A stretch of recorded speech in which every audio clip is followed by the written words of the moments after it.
ভাবো তো, আজ রাতে যদি তোমার বাড়ির দরজা হঠাৎ গায়েব হয়ে যায়, তুমি কি ঘুমাতে পারবে? কারণ গুজরাটে এমন একটা গ্রাম আছে যেখানে সত্যিই কোনো বাড়িতে দরজা নেই। গুজরাটের আহমেদাবাদের কাছে ছোট্ট একটা গ্রাম, সানি সিংনাপুর। প্রথম দেখায় একদম সাধারণ লাগলেও এই গ্রামের একটা অদ্ভুত নিয়ম আছে।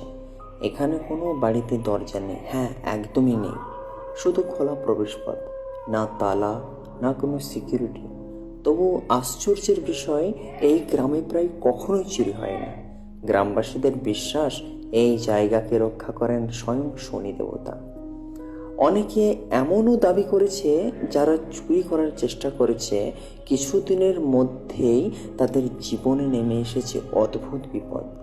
হঠাৎ দুর্ঘটনা, অজানা অসুখ, বা এমন কিছু যা কখনো ব্যাখ্যা পাওয়া যায় না। আর রাত নামলে এই গ্রামটা আরও নিস্তব্ধ হয়ে যায়।